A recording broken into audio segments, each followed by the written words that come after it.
Do you want to improve your listening skills of fast English so you can understand native English speakers in any context? Well, that's what you'll do today. Welcome back to Jforrest English. My name's Jennifer, and today you're going to test your listening skills. This is a fun lesson. Now let's get started. Here are your instructions for the entire lesson. I'm going to say a sentence, and I'm going to say it at a fast pace, the way I would speak to my friends or colleagues. I'm going to use phrasal verbs, idioms, and expressions, and I'm going to use natural pronunciation. And you're going to test your listening skills. I will say each sentence 3 times. Write down exactly what you hear in the comment section, and then after, I'll explain exactly what I said, the expression I used, and the natural pronunciation changes. Okay, our first listening test. Did you break it to him? Did you break it to him? Did you break it to him? Did you get that one? I said, did you break it to him? First, let's talk about the pronunciation changes. Did you, we pronounce this as didja, didja, didja. So I combine those sounds together and I take you and I change it to ya, didja, didja. Did you break it, Tim? Notice the last 2 words really sounded like one word. Tim, Tim. It almost sounded like Tim, the name Tim. And that's because we frequently get rid of the H on him and her at a natural pace, and we connect it to the word before. So it really sounds like im, and then you hear the t from to. Tim, Tim. Did you break it, Tim? Now, what does this mean? To break something to someone is an expression, and we use this when you share news or information with someone, but it's always negative. So maybe you applied for a promotion, but you're not going to get the promotion. So that's the negative news. Did you break it to him that he's not getting the promotion? So did you share this negative news with him? Did you break it to him? Our next listening test, remember to put what you hear in the comments. Cut it out, would ya? Cut it out, would ya? Cut it out, would ya? Did you get that one? I said, cut it out, would you? First, let's talk about pronunciation. Did ya? The same thing is happening here with would you. You becomes ya, and I combine those sounds. Would ya, ja, ja, would ya, would ya, would ya? Cut it out, would ya? Now let's talk about cut it out. You'll notice we have T's in between vowels. In American English, when a T comes between vowels, we change that to a d, a very soft D. Cut it out, cut it out. And I pronounce all 3 as one. Cut it out, cut it out, cut it out. Cut it out, would ya? The expression to cut something out means to stop something that is annoying or frustrating or irritating or unwanted. So let's say you're in a meeting for work, and in the background, your kids are going crazy. They're screaming, they're yelling, they're fighting. This is behavior that is unwanted, frustrating, irritating, annoying, and you want them to stop. So you can say to your kids, cut it out, would ya? Our next listening exercise, write what you hear in the comments. You gotta kick it up a notch. You gotta kick it up a notch. You gotta kick it up a notch. Did you get that one? I said you gotta kick it up a notch. First, notice how I used gotta. This is a reduction. It's a combination of the words got to, and it's pronounced as one. Gotta, you gotta. You can also say you've gotta, you have got to, but in American English, it's very common to just say you gotta, you gotta. You got to is the same as you have to. Now let's talk about the expression to kick something up a notch. When you kick something up a notch, it's just encouraging you to perform better, work faster, work harder. So let's say you were tasked with assembling 100 boxes. And 2 hours have passed and your boss sees that you've only assembled 20 boxes. And your boss wants to tell you that you need to work harder, you need to work faster, you need to perform better. She can say, you gotta kick it up a notch. You gotta work faster, you gotta work harder. Our next listening exercise, write what you hear in the comments. I'll say it 3 times. Don't let him get to you. Don't let him get to you. Don't let him get to you. How'd you do with that one? I said, don't let him get to you. First, let's talk about pronunciation. Don't let him, let him. Notice again, I take that H off of him, I drop the sound, and then I'm left with im, but I combine it with the word before. Let him, let him, let him. Don't let him. Don't let him get to you. Now, I said you at the end. Many native speakers will drop this to ya. Don't let him get to ya, get to ya. Just like we saw with did ya, would ya. But I said you. Don't let him get to you. Now, what does this mean? When someone gets to you, it means that you become angry, annoyed, irritated, or frustrated because of that person's behavior. But we can also use this in situations. If you get really angry when you're stuck in traffic, I can say, don't let the traffic get to you. So don't let the situation make you angry, because what does being angry do? It doesn't benefit the situation in any way. Don't let the traffic get to you. Don't let your boss's criticism get to you. Don't let it anger you, frustrate you, or annoy you. Our next listening exercise, I'll say it 3 times. Write what you hear in the comments. What are you looking at? What are you looking at? What are you looking at? Did you get that one? What are you looking at? So here we have a very simple sentence, but it might be difficult for you because of those natural pronunciation changes, how I combine my words at a natural pace. What are you sounds like one word. What are ya? What are ya? So the R just becomes and I attach it to what? What are you?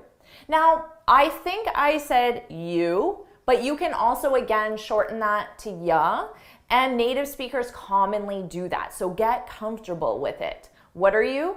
What are ya? What are you? What are ya? But remember, it sounds like one word. What are you?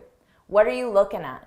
Here, it's very common to take a word that ends in ing and drop the G sound, that g sound, and just end it on looking at. But notice I combine it with the word that comes next because it's a vowel. Looking at. So instead of looking at, it sounds like nat. And then I combine them. Looking at, nat, looking at. What are you looking at? So how did you do with those listening exercises? Share your score in the comments below. And remember, you are being tested on your ability to understand the words I say, but also the ability to understand what my meaning is. So maybe you understood the words, but you didn't know the expression or the idiom. You didn't know what it meant. So you need both. But don't worry if this was difficult, because the more you practice, the more you study native speakers, the more you add these expressions to your vocabulary, the easier it will become. So now what I'm going to do is I'm going to say each sentence again, and I want you to imitate me and try to say it as closely to the way I pronounce it. And if you're in a private space, I want you to say it out loud. If you're in a public space, well then try this again when you're at home and you can say it out loud. Did you break it to him? Did you break it to him?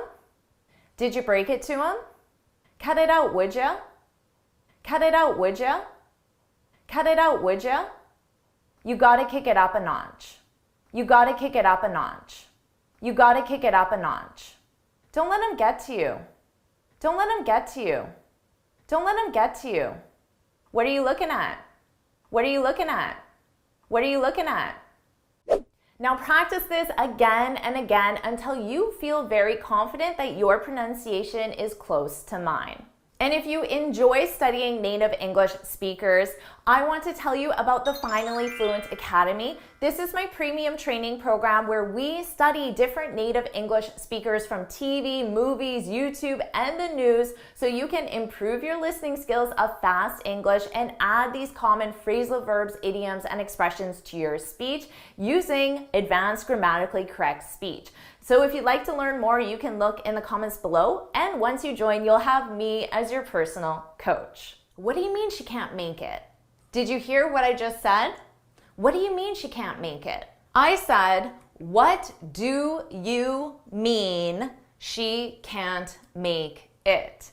But of course, I didn't say it like that. I said, what do you mean she can't make it? Notice how I said, what do you? What do ya? What do ya? What do you mean? What do you mean? This is called connected speech, and native speakers love connecting their speech. But of course, this makes it difficult for you to understand us. So let me share the most common connected phrases that you need to know. The first one, of course, what do ya? What do ya? What do you mean? What are you doing? What do you want? How do you know she can't make it? Did you catch this one? How do you? How do ya? How do ya? How do you know? What you doing this weekend? Did you get this one? What are you becomes what ya? What ya? What ya? What you doing this weekend? So make it your goal to learn these connected phrases, but for now, focus on the top 3 you need to know. What do ya? How do ya? And what ya? How about this one? How are you going to get to the mall? How are ya? That's a connected phrase. How are you? How are ya? How are ya? Gonna. Now this is a reduction. We take 2 words, going to, and we reduce it into one, gonna. These are informal. They're very casual, but they're frequently used in spoken English. I gotta go. I'm sure you know this one. Got to sounds like gotta. I gotta go. Give me a break. Gimme, gimme, give me a break. Give me sounds like gimme. I don't know. I don't know. Don't know as a reduction. I don't know. I want to go to the movies. Want to becomes wanna. Start with these and pay attention and keep adding more reductions to your speech. We'll be there at 5. We'll be there at 5. We will be there at 5. We'll be there. Will. This is a contraction.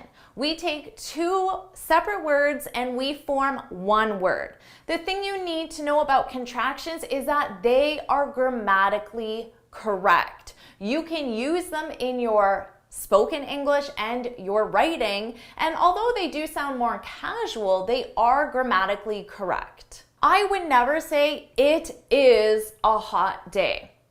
I would say it's a hot day. It's a hot day.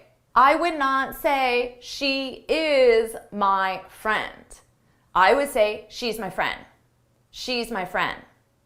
Now, because of this, students might not get the verb because it's in a contraction. You must learn contractions if you want to understand native speakers. Let's start with the most common. It is, it's.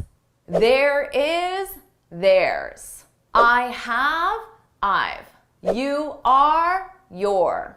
Should not, shouldn't. Will not, won't. Start with these and keep adding contractions to your speech. It will help you understand native speakers. Let's try that listening exercise from the beginning again. What do you mean you can't make it? What do you mean you can't make it?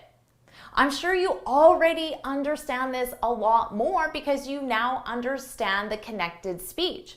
But did you also know I said make it, make it?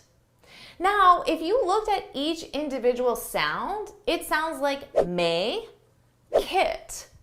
So you might be thinking May, the month of May, April, May, and kit, like a Kit Kat bar? I don't understand. This is linking. Linking is when we take a sound from one word and we put that sound on the next word. We do this in English to help us connect our speech and smooth our pronunciation so we can speak without pauses. Make it. Notice there's that k on make, but it forces me to take a pause. Make it. So to get rid of that pause, I take that k and I put it on the next word. Make it. Make it. Let's try another listening exercise. You shouldn't walk alone at night. Now, I used a contraction. Should not becomes shouldn't. You shouldn't. And then I said walk alone. But again, there's that k sound. So I take that K sound and I put it on the next word and it becomes cologne. But cologne sounds a lot like men's perfume, which we call cologne. For women, it's perfume, but for men, it's cologne. So this can cause confusion because you might think I just said cologne, meaning men's perfume.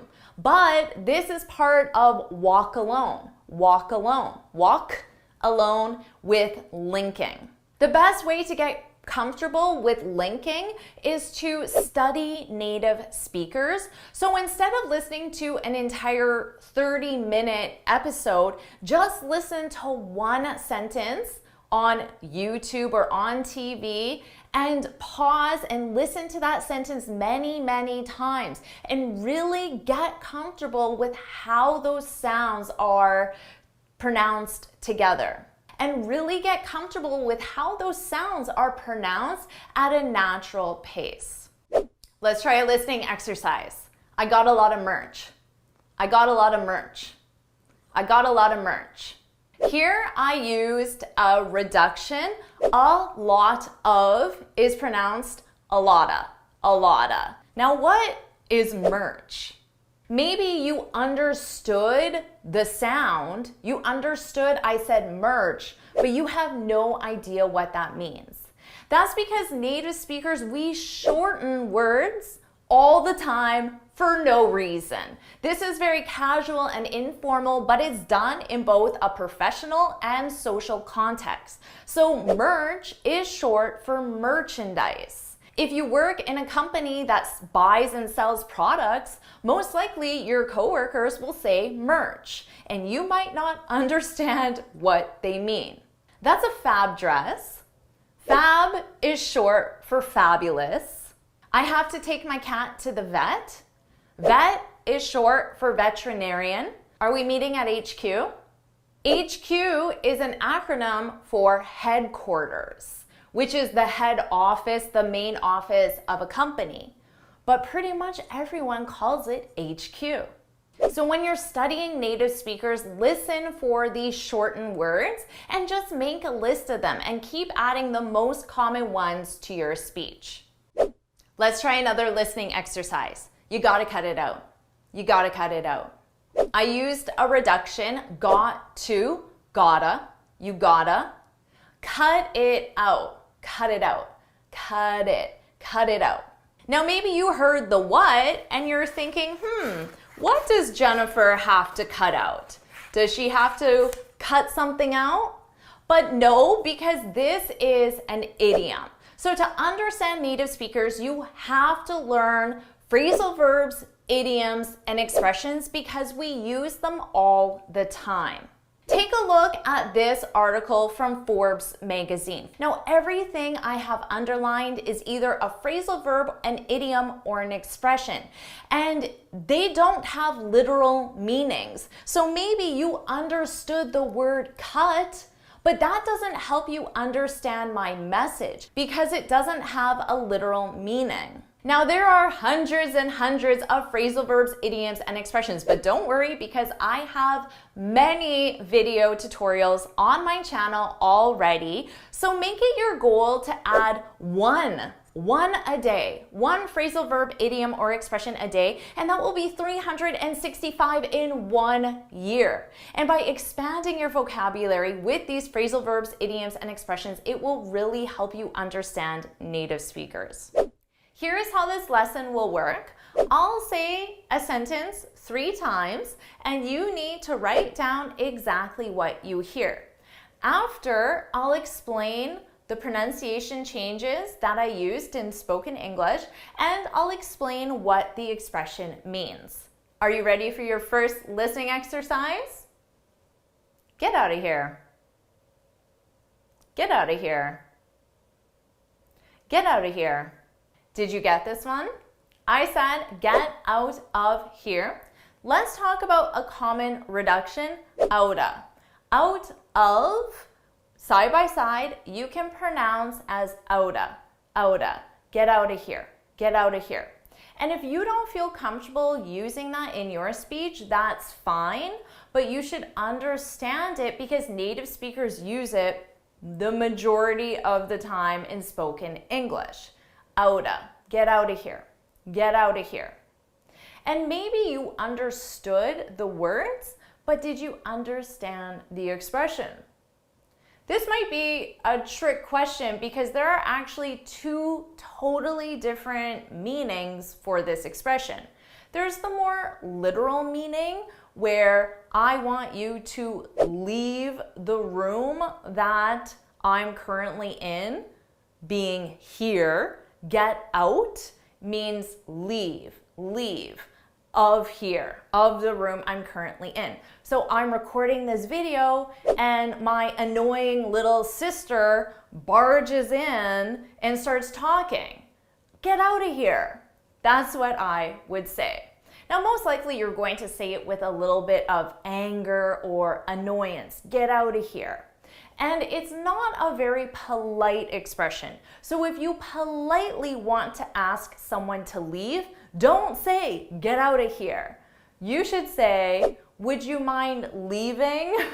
Could you please leave? Because I need to film a video. Get out of here is also used as an expression to show shock or surprise at what someone said.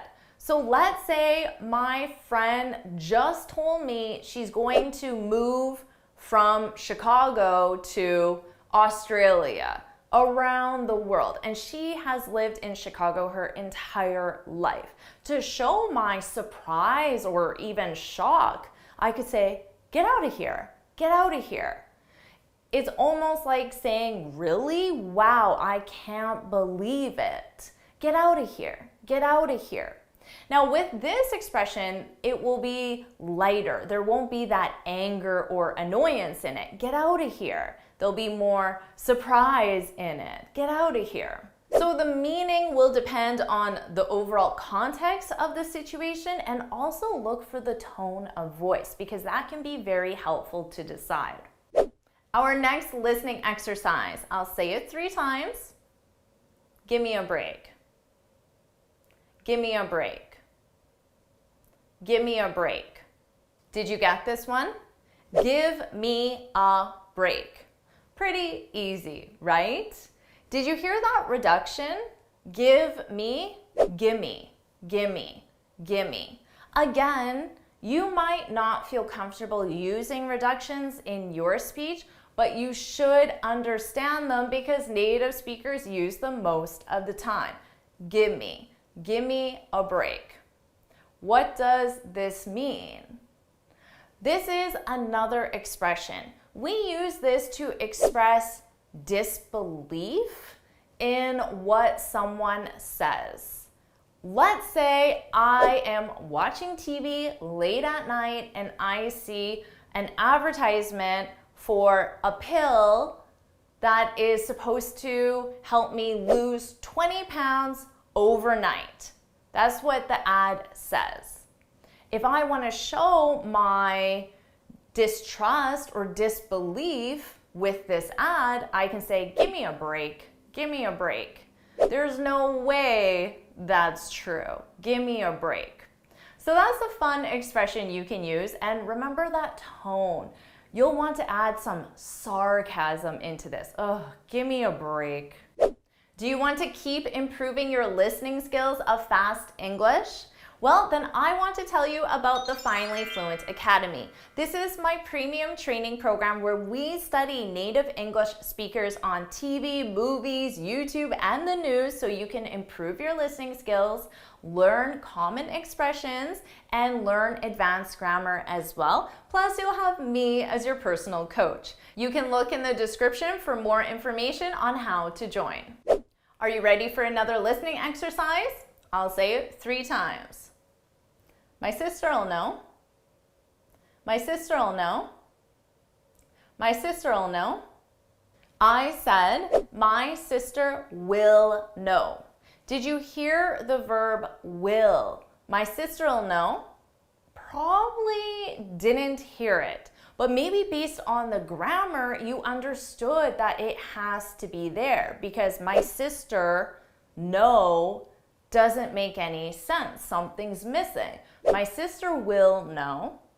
You probably know that we form subject will contractions. I will go, I'll go, you'll go, he'll go, she'll go, it'll go, will go, they'll go. Those are subject pronoun contractions and they are grammatically correct. Learning contractions is another must when you want to understand native speakers. In this case, a noun phrase, my sister, isn't contracted grammatically. But in spoken English, we combine them together anyway, even though grammatically this isn't done, simply to be able to speak faster and confuse students. But remember, grammatically, we only contract subject pronouns with will. So in your writing, make sure you don't write my sister will as a contraction. But in spoken English, you'll hear it. Another listening exercise, I'll say it 3 times. You ought to call her. You ought to call her. You ought to call her. Did you get this one? You ought to call her. So here, ought to, a very common reduction, oughta, oughta. Ought to is a modal verb used to express necessity. More commonly, you should call her, but you can also use ought to. You oughta call her. In spoken English, native speakers will say oughta the majority of the time. Now, did you hear call her? Maybe to you it sounded like one word, collar, collar, like a dog collar. That's because we drop the H sound on her and it sounds like but we also combine it with the previous word, call, and then we combine them, collar, collar. Again, based on context, you'll understand that I'm not saying collar like a dog collar, and I'm in fact saying call her. You ought to call her. How about one more listening exercise? I'll say it 3 times. I had an inkling she'd bail. I had an inkling she'd bail.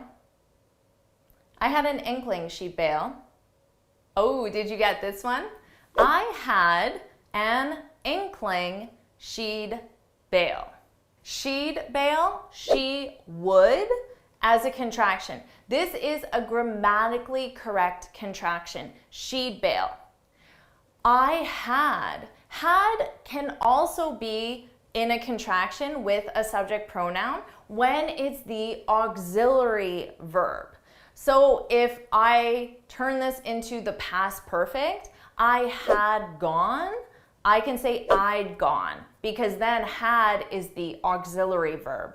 I'd gone, I'd gone. But here, because it's the main verb, we don't turn it into a contraction. I had an inkling she'd bail. What does it mean she'd bail? Bail? Well, when someone bails, this is an expression that's used when someone doesn't do what they said they were going to do. And we specifically use this with plans and arrangements. So let's say I made a plan with my friend to watch a movie on Saturday at 7 o'clock. Then Saturday, 7 o'clock, no friend. She bailed. She bailed on me. I can't believe she bailed on me again. She didn't do what she said she was going to do. And again, we use this frequently with plans and arrangements. Now, what's an inkling? An inkling. I had an inkling she'd bail. An inkling is a slight indication, a slight hint, a slight suggestion. So something my friend said made me think she was going to bail. Maybe she didn't sound that excited about seeing the movie. Maybe she's been talking about how tired she is. So that's an inkling. An inkling. That's fun to say. An inkling. I had an inkling she'd bail. So how did you do with these listening exercises? Did you enjoy this lesson? Would you like me to make more lessons like this? If you would, then put yes, yes, yes in the comments so I know that you want me to make more lessons just like this. And you can get this free speaking guide where I share 6 tips on how to speak English fluently and confidently. You can get it from my website right here or look for the link in the description below. And why don't you get started with your next lesson right now? I have an inkling that you'll like it.